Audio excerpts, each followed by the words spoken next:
welcome back to Problematic Women. I'm Virginia Allen. I'm Elise McHugh. And I'm Morgan McMichael, a Turning Point USA contributor, here to hang out. Yay! Hey. Thanks for being here. So glad to have you back. Okay, so I'm really interested what you guys have to say and what you guys have to say for this question. What do you think the Democrats are doing wrong in appealing to young men? Everything. They're doing it all wrong. It's easier to answer what they're not doing wrong, which I can't think of that either. So, I mean, I think probably the biggest thing consistently is that they've just demonized men for so long. They've literally spent years bashing men, even using terms like cisgender men. It's like, men don't want to be labeled as that. They just want to be called men. They've made masculinity be quote unquote toxic, which we all know that toxic masculinity doesn't exist. Exactly. And I think one of the biggest things that they're doing wrong too is, you know, even though I have my differences with these people like David Hogg, Harry Sisson, the Democrat Party, the way that they've structured their attitude towards men, when they have men in the Democratic Party who are kind of being a little bit more traditionally male, then they demonize them. Like they kind of brushed Harry Sisson under the rug when he had his whole like Snapchat scandal with girls, and then they ousted David Hogg right after he said that the Democrats need more masculine men, stuff like that. So I just think their foundation is incorrect, and then they also don't do anything to utilize the quote masculine men that they have in their party. So yeah, absolutely, quite horrible on their end. They've shot themselves in the foot, quite literally. But we do want to hear y'all's thoughts on that. So we will post that on our Instagram. Last week's question of the week, we will be sharing results, comments, feedback from that later on in the show today. But for those who are joining us for the first time, thank you so much for being with us here on Problematic Women. Don't forget to hit that subscribe button. You might notice if you're a regular listener or viewer on YouTube, this has come out on a different day. So we are now releasing our shows on Saturday. We're doing that because we felt like there was a gap in conservative podcasting on the weekends. And so we want to be bringing you all fantastic content every single Saturday morning. And what a great time when you're like hitting the road for a road trip or doing that cleaning that we all push off until the weekend. This is a great time to just jump in. And thank you so much for joining us, whether on YouTube or Rumble or across podcast platforms. And please take a minute to rate, review, subscribe, all the things. Yes, we are so excited to read what you have to say in response to this question, because obviously we all know Democrats are in disarray. They're losing the plot. They're losing their own script. Losing the plot. I like that. Yeah. I never thought I would see this. They've lost the plot. It's not even losing. They have lost it. They're not even trying to find it. They're just reaching around in the dark. I don't know what they're doing. But they honestly haven't really lost the plot with young women so far. But I do think that they're losing the plot a little bit when it comes to health. Obviously, we know that the Democrats will refute anything that the Republicans claim, especially anything that Trump claims, which has pushed them into really awkward corners. They're kind of now the party of chemicals, unhealthy vaccine lifestyle. Just wild. It's wild, and that really plays into a really big development this past week. RFK Jr., the Secretary of Health and Human Services, announced that the CDC is no longer requiring healthy pregnant women and healthy children to have the COVID vaccine in the immunization schedule. I couldn't be more pleased to announce that as of today, the COVID vaccine for healthy children and healthy pregnant women has been removed from the CDC recommended immunization schedule. Last year, the Biden administration urged healthy children to get yet another COVID shot despite the lack of any clinical data to support the repeat booster strategy in children. Now, what this means, it means that, you know, to go to school or to go to church, clubs, whatever, they cannot require you to have the COVID vaccine specifically anymore. Now, it doesn't mean that you can't get it, period. That's critical. That's very critical to know. Say it again for the people in the back, Elizabeth Warren. You can still get the COVID vaccine if you want to. You can ask. I don't know why you would want to, but you can get it. No idea why you can want to, but I think you can give it to your toddler if you really want to put their health at risk. I mean, just shots by LMFAO. Put that in. Like, you can still get your shots. But whether it's ignorance or just straight up lying, certain people in Congress are lying to their constituents and saying that RFK Jr. said that he wasn't going to input his opinion on vaccines and then is taking it away. So first off, we have a tweet from our very favorite Senator Pocahontas Elizabeth Warren. She said, when Americans raised concerns about RFK Jr.'s anti-vaccine views, he said he was not going to take away vaccines from anyone, but now he's taking them away from millions of mamas and babies. She keeps going, and I'm like, false. Just false. It's just simply inaccurate.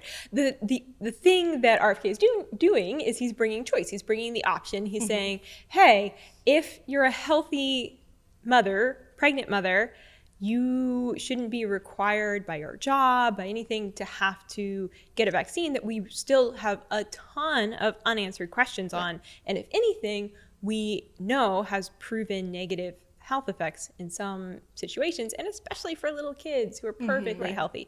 So it's just simply inserting choice, which the Democrats claim to love, but then repeatedly and the hate. MAHA movement is all about having informed consent. And I think that this has another thing to do with having informed consent is if you are forced to get a vaccination that you know has harmful adverse events that the CDC previously refused to even admit was happening. And I think it's something that's so interesting about even young women that are starting to wake up to this, of the immunization record and seeing how many shots have been added since even just the 90s, where kids now are being injected with over, I believe, 18 immunizations before their ages of, I think, 5 and 6 years old, which is insane. And not even identifying that these vaccination companies also aren't held liable for adverse events because you signed off on giving your child a vaccination without actually knowing what the risks are. So I think this is a great thing that RFK is doing. And I mean, Elizabeth Warren, it's continuing to fearmonger to the left. When no vaccines are being taken away, you just have an option. Exactly. And just think about how horrible you feel when you get one flu shot. Now I don't get the flu shot anymore. Well, back in the day. I don't judge you if you do. You do you. But just imagine how horrible you have felt when you get that shot, or get any shot in general. Then imagine you're a little baby. You can't communicate that. And also you're getting 18 of those at once. That's insane. Well, not at once, over time. Oh, over time. Okay. From birth until about age 5, and when toddlers. Okay. I want to say it's between.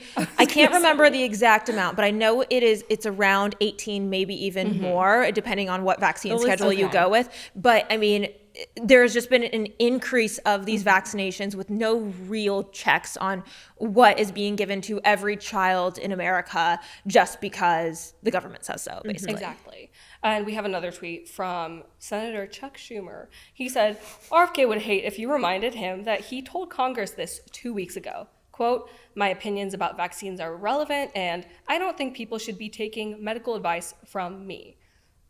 So he's not giving medical advice, though. He's simply returning power and authority to the American people and to their doctors. Exactly. And this is also just delivering on what the American people voted for. MAHA wasn't any secret before Trump got into office. So people were voting for MAHA when they cast their votes for Donald Trump, overwhelmingly majority for the first time in 20 years for Republicans. So I just don't really see how this holds up. And I know he doesn't know it holds up either. Well, and the interesting thing I think about this is that Democrats are there. We're going to talk more about this. They are so good at doubling down. And right now they're doubling down on anti-MAHA.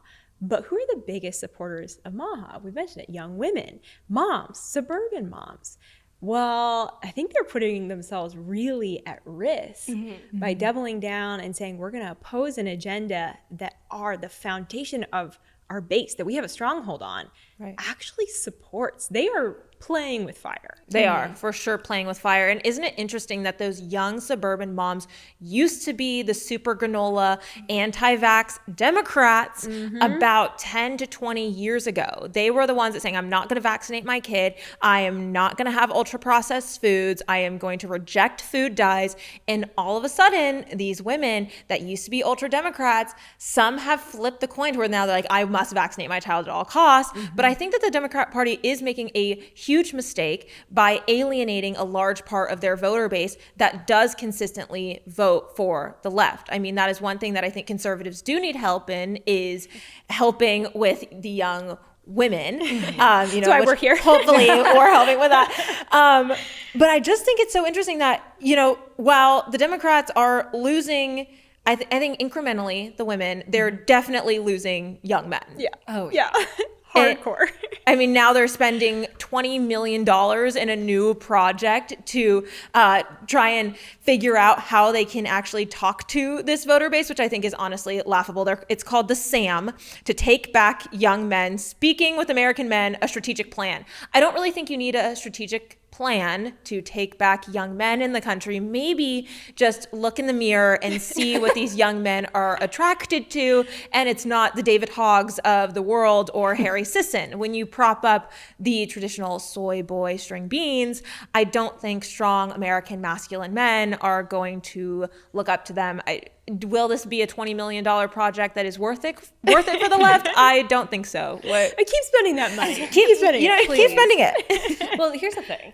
I do believe that they don't need to spend $20 million on this. I think they know exactly what the problem is for free. And it's not an issue of messaging. It's an issue of policy.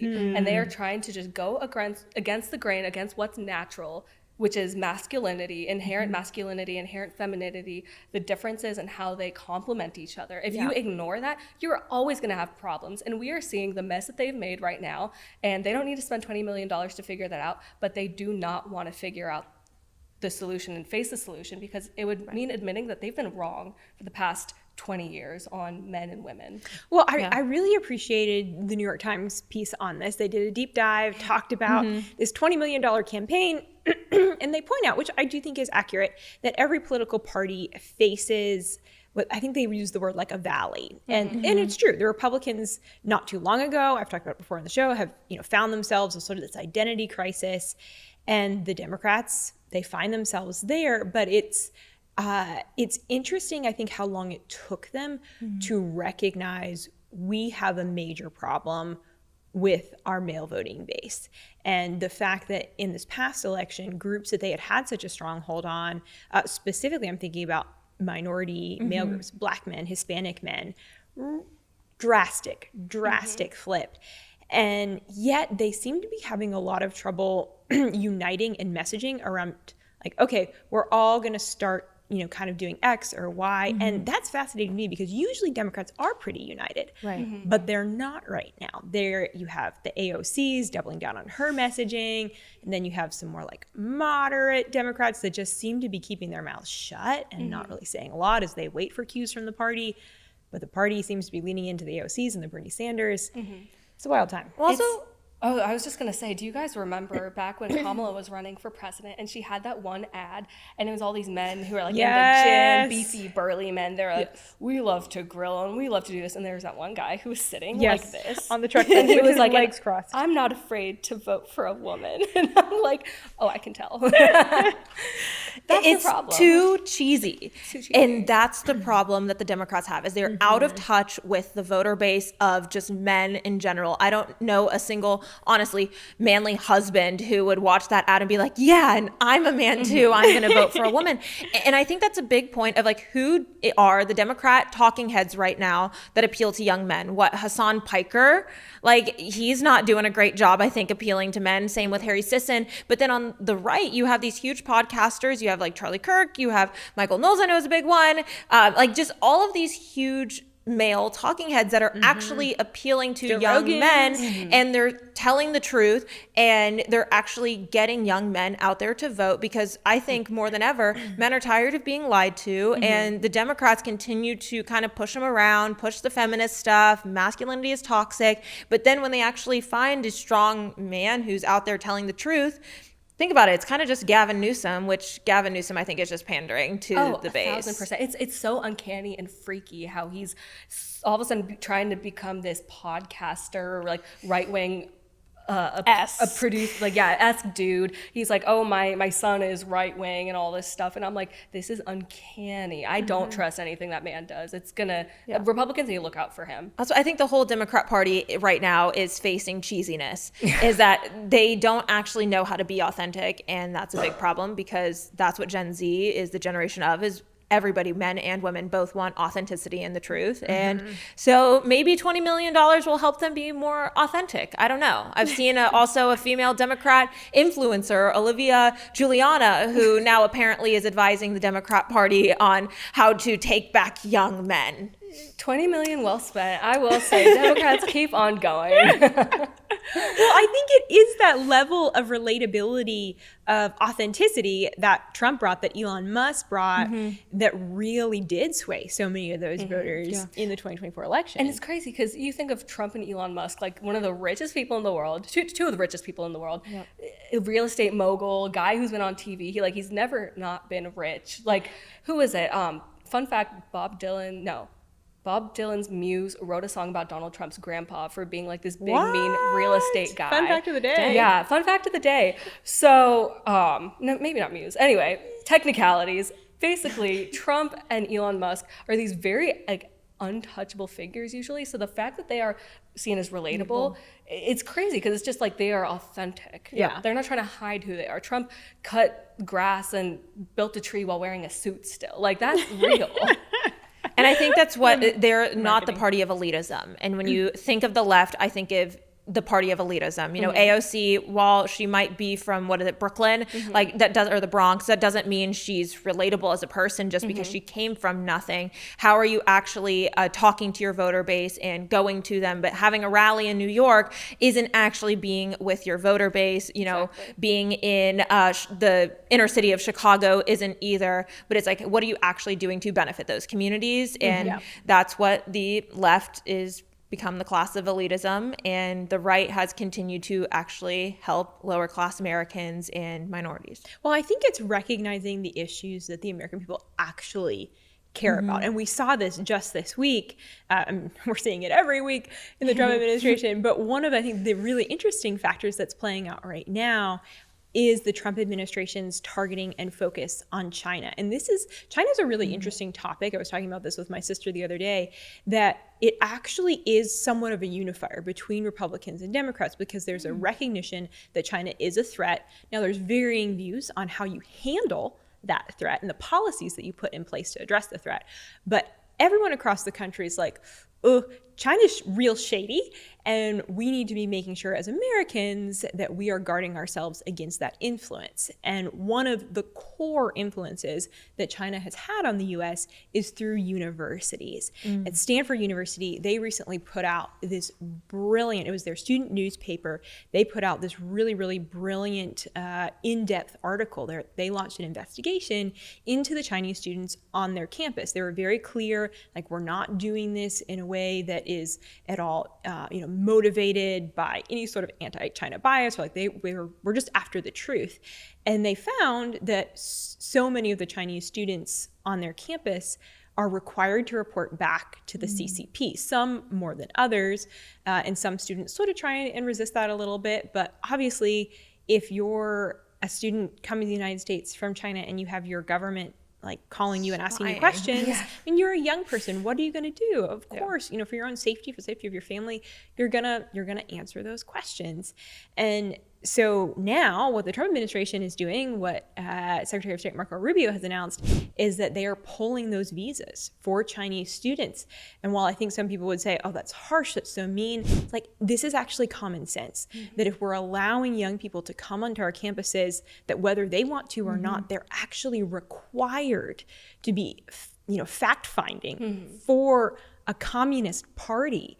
This is insane. Like, what are we doing? And it's really unfortunate for the students who aren't up to any nefarious business. But let's not blame the Trump administration. Let's clearly blame the universities for allowing this to happen, not having a stronger vetting process for them, and basically putting these students' education at risk because they got plenty of warning from the Trump administration. Even yesterday, Trump was like, 31% of students at Harvard are foreign-born. Let's get that down to 15%. They're taking opportunities away from American students who love America. We don't have a good vetting process for that. So it's really unfortunate for the students that aren't up to any nefarious business. But unfortunately, it's the universities who were willing to put their educations on the line just because they didn't want to listen to Trump. And it's honestly horrific that American universities would rather have foreign students on their campuses than actually admitting American students. It's the same thing with the state system, where if you want to go to an out-of-state school, you're more likely to get in than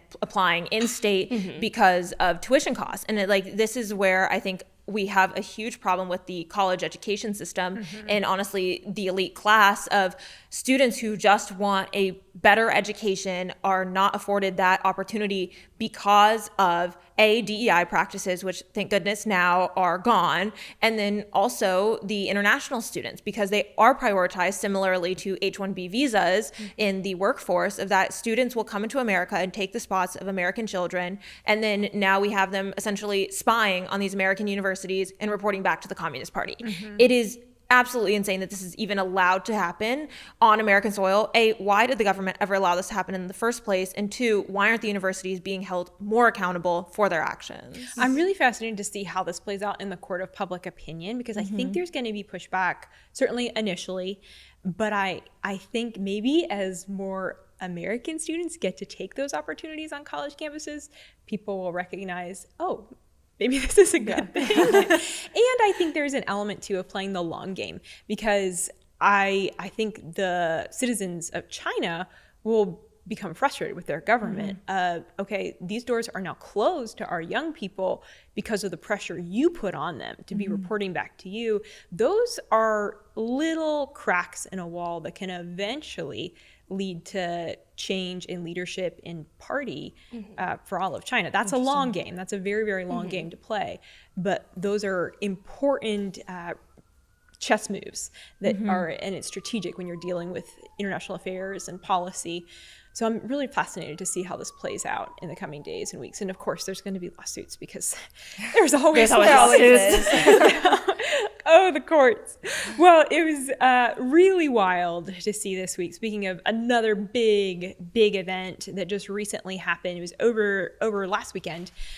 We have seen a really interesting, I think, doubling down from some on the left, specifically against Christians. And this is the far radical left. So as the world has been exploding, it's really beautiful to see that the church is responding, and they're saying, hey, we actually need to be standing up and considering the future of our country and for our kids. So there's this awesome group called Mayday USA, and they started planning events around the country to say, okay, as the church, as believers, we are going to stand up and we're going to pray for our cities across the country. And specifically, they really honed in on the transgender movement, saying we're not going to trans our kids. Boys are boys, girls are girls. We're going to affirm who a child actually is. And then also we're going to protect the unborn. Those are kind of their two main policy issues. So they held events in Houston, in Miami, in New York, great prayer worship events. Then they go to Seattle. Oh boy. Yikes. And Antifa shows up, and it was chaos, to say the least. I think we have a clip of that. So let's go ahead and roll a little bit of what happened at this event.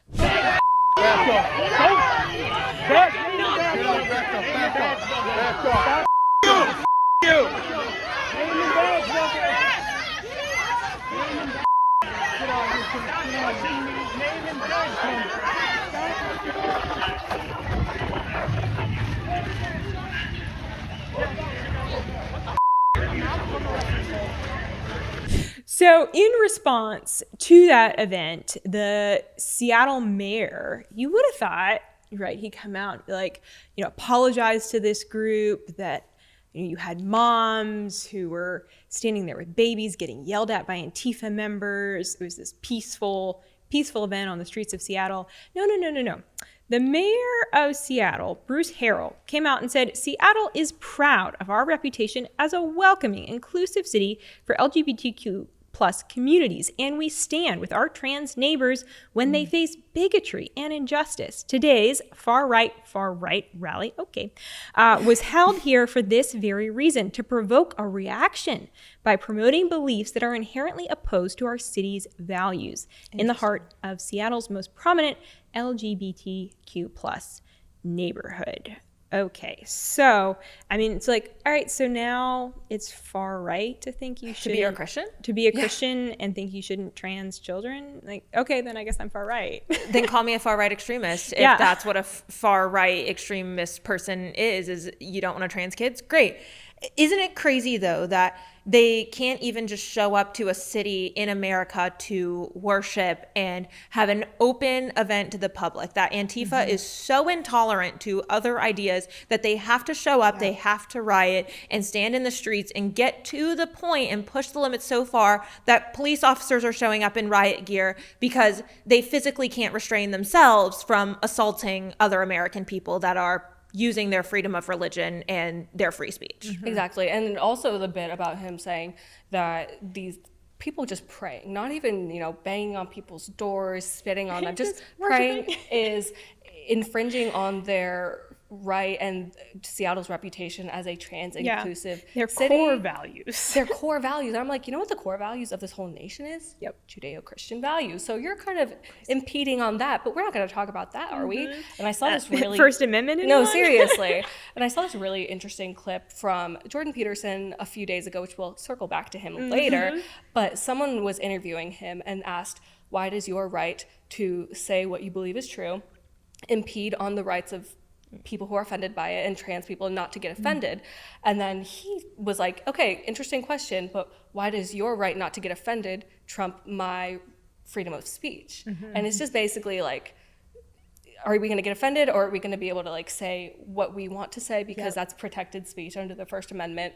And it really doesn't hold up. And they know that. It's just ridiculous. They do. Yeah. Well, and I think the frightening part is, there was that video that went viral of the mom holding the baby and all these Antifa members around her. And I think about these kind of events in the future, and it's like, all right, our mom's now going to be thinking twice before they take their child to a public worship event, prayer, Christian event on the streets. They should, in the United States of America, no parent should have to wonder, am I and my child going to be safe when I go in the middle of the day to a Christian event in a city? And yet that's the atmosphere that, at least in Seattle, has been created. And I always think those West Coast cities, they stand as really a warning signal, because they go there first. It's like, all right, America, get yourself together. Otherwise, we're all going that route. Well, sorry, not just moms, but I think anyone should think twice before they go to the Pacific Northwest, period. So honestly, that's on them. But sir, you were saying? Seeing the Seattle mayor outwardly say that it is a trans-inclusive neighborhood and that they were showing up to basically incite violence, I think is what is sad to see, because as an official, he should be, I think, talking to both sides of the aisle. Peaceful protesting is allowed. Gathering is allowed in the Constitution. Freedom of speech and freedom of religion are allowed because of the U.S. Constitution that affords us all of these rights that are God-given rights and protects them. So the fact that, no, it wasn't the Christians who are worshiping and praying causing the problems. It was the Antifa members, that they were the ones making a violent situation, assaulting Americans because they were worshiping and because they were praying and they were against what they're thinking. Do I like what Antifa stands for? No, but I'm not going to walk up and assault an Antifa member just because I disagree. I can agree that you have the right to protest, but they can't seem to agree that the right also has a right to, in a way, protest as well and gather. And I think that that's something that we have strung so far away from the Constitution of, why are we protecting these violent criminals? I know that there were arrests that were taking place, which is a good thing, because yes, if you are violating the law, you are going to be arrested for that. And I saw that at these rallies that a detransitioner was assaulted as well by a trans individual, I believe, an Antifa member. And it's like, this is a woman who, I believe it's a woman who came out, detransitioned, and was there supporting the group. And then she in turn is assaulted by the group, saying that, delegitimizing her detransition. It's like a catch-22. Like, nobody can win here. Yeah. Well, and the same people that would have celebrated her while she was transitioning. It's all so messed up. It's crazy. But now a pastor is calling for the mayor to apologize for those comments, and the FBI is investigating the mayor of Seattle which is great. And I think that accountability, like, that's what we need coming from Washington, D.C. But as we continue this conversation on what's happening in some big public news around conversations of Christianity, Elise, you flagged for me this really, really interesting situation that Jordan Peterson, who we all love, I'm a massive Jordan Peterson fan. Well, I guess I shouldn't say we all, I shouldn't speak for you all. I think you guys like Jordan Peterson. I love Jordan Peterson. But Jordan Peterson is a fascinating individual because he speaks a lot about the values of Christianity. He's very, very more well-versed than I am in the Bible and in theology, but yet doesn't openly espouse to being a Christian. Yes, all this, yet he's not officially a Christian. He's had a lot of opportunities to say that he's a Christian when asked over the years. He always either skirts around the answer. Back at the beginning of this year, he said, I am a new type of Christian. Whatever that means. Whatever that means. And he went on a Jubilee video. Basically, Jubilee videos are when you put a bunch of people in a room of one philosophy, ideology, what have you, and then you have one person who is against that. And they get to debate all like 20, 10, I don't know how many people are in the room. And this week, they had a video called One Christian versus 20 Atheists. I was really excited. I was like, oh, okay, maybe I'll watch this one finally. I click on it, Jordan Peterson's there. And I'm like, hey, this dude is not technically a Christian. But, you know, like you said, he does know a lot about Christianity, more than I do sometimes. So I'll give it a chance. He held up pretty well, but there's this one clip that went very viral, and it left a really bad taste in a lot of Christian conservatives' mouths. And we can run the clip right now so you can see for yourself. How do they regard Mary? Why are you asking me that? Because you're a Christian. You say that. I haven't claimed that. Oh, what is this? Is this Christians versus atheists? I don't know. You don't know where you are right now. Don't be a smartass. And I mean, Either you're a 'cause I Christian won't or you're talk not. to you if you're a smartass. Oh, either you're a Christian or you're not. Which one is it? I could be either of them, but I don't have to tell could be. you. You don't have to tell me. I was under the I was invited to talk to a Christian. Am I not talking to a Christian? No, you were invited to. I think everyone should look at the title of the YouTube channel. You're probably in the wrong video, You're really quite something, you are. aren't I? But you're really quite nothing, right? You're not a Christian. Okay, I'm done with him. So this kid, this little stinker, tells Jordan Peterson, I don't know. I You think are this nothing. kid should have called him out on No, it. he did. No, here's Yeah, the thing. yeah. I agree. I don't think that these videos are set up to be very kind to the conservatives. not at so all. like I will say it was a bit of a mic drop moment for him, and Yeah. I'm sure he's patting himself on the back for that. But it's just one of those things where it's like, oh, that was uncomfortable to watch, but then it's true. And I do think Jubilee maybe set it up like this a little bit, knowing that Jordan Peterson isn't technically Christian, and then they changed the name to Jordan Peterson versus 20 Atheists. So I'm just really interested on your initial reactions to this clip, this interaction. I mean, I, more than anything, for the folks that staff Jordan Peterson, that book these things for him, this is on them. They should have recognized that publicity is, you have to be careful about the things that you accept, and don't throw someone into a situation where they're just simply not qualified to speak on it, not because he doesn't have the knowledge base to talk very intelligently about these issues. I mean, gosh, some of the top thinkers at divinity schools, at the Ivy Leagues, they are not Christians, but they can cite the Bible forwards and backwards. Right. But if you don't hold the faith and the values yourself, you shouldn't walk into a space where individuals are expecting you to hold those values in order to be able to represent them well and fully. It's just there were so many opportunities for him to say, I am a Christian, but he still never has. And I think that's what's the most unfortunate part about this video, and obviously being called out by an atheist, like, well, I came here to debate a Christian. If you're not a Christian, then like, why am I here? Yeah. I can completely see why it's kind of a waste of time. Like, is he very theologically driven, and like, does he know probably the Bible like the back of his hand? Yes, he does, but that doesn't mean, like you said, Virginia, like if you don't hold those values true to yourself, and I know his wife is a Catholic, I believe. I'm not sure if I think his she converted, daughter is Michaela. I'm not sure if she's practicing or if she is Christian or Catholic. But it's just unfortunate that, he is somebody who is looked up to a lot by even like kind of going back to young men. Like young men do appeal. Jordan Peterson appeals to those young men, but when he then goes on a video and be like, well, I'm not a Christian, we've already seen a large part of young men being attracted to Catholicism, Christianity, even Orthodoxy, especially after the Democrat base has kind of abandoned them. And so when you see such a large figurehead like Jordan Peterson, who is somebody that young men look up to, and then kind of go back and say, well, like, I'm not a Christian, I feel like that's just like, it's a hard pill to swallow. It is a hard pill to swallow. And I will, to his credit, he was such a great foray for so many young men, especially a young man And around still my is. age. Still is, yeah, Just for to, sure. break into that scene of like, oh my gosh, I don't align with the Democrat or liberal values, but like, I really don't know what I believe. He's able to break it down very succinctly, but that can't be it. And it's just kind of unfortunate that some people are going to watch this and be like, wait, this dude that got me into everything can't even admit that he's Christian when asked so many times, sort of like Peter, denied Jesus 3 times. But you know what?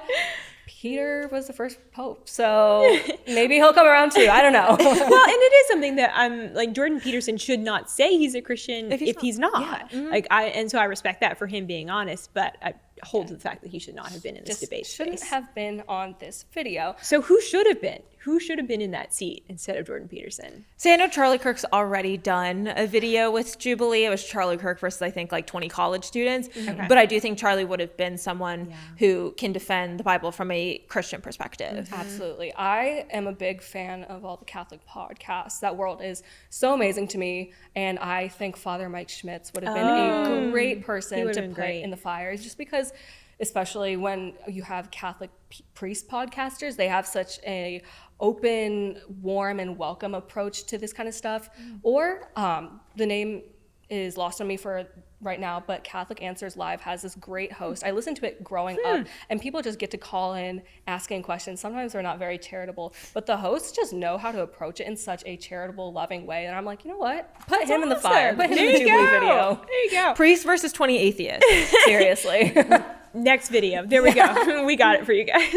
I think Louis Giglio would have been really, really fascinating. He is a very, very large pastor in the Protestant circles, has multiple churches, but he has just fantastic videos that have gone viral over the years, really proving the how do we know God exists kind of big questions.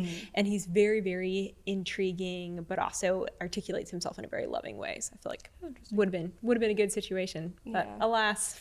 Alas, this is what we were left with, but it's okay. It'll blow over. It's not a huge deal. We still love you, Jordan Peterson. We're praying for you. If you want to come come to on know the the Lord. Come on, we'll chat. Let's have a great conversation.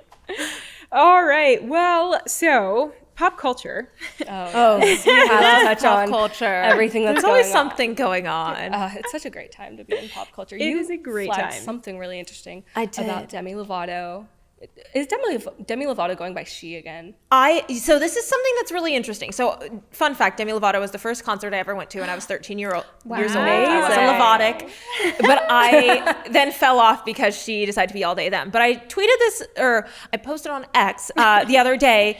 Demi Lovato has done a full 180, and she recently just got married to her boyfriend of 3 years, who is now her husband, Jordan Hughes, who goes by Jutes, and she is bipolar. So is this a manic outbreak where she's now reverting back to sanity? Maybe, I don't know. I don't want to be disrespectful, because I do think she's somebody who has shown a lot of light on mental illness in our country. And it's an important conversation to have. You know, she has gone to rehab multiple times. She's battled with addiction. She's a former Disney star, which we've seen kind of what's happened with Amanda Bynes, former Nickelodeon star who was abused. And Demi has been a celebrity who has spoken out about her story very candidly. But then obviously we all have kind of saw her downturn in 2019, 2020, where she comes out full they, them, and is talking about mental health and saying how she identifies as a they, them. She is non-binary, and then came out with an album called Holy F in 2022,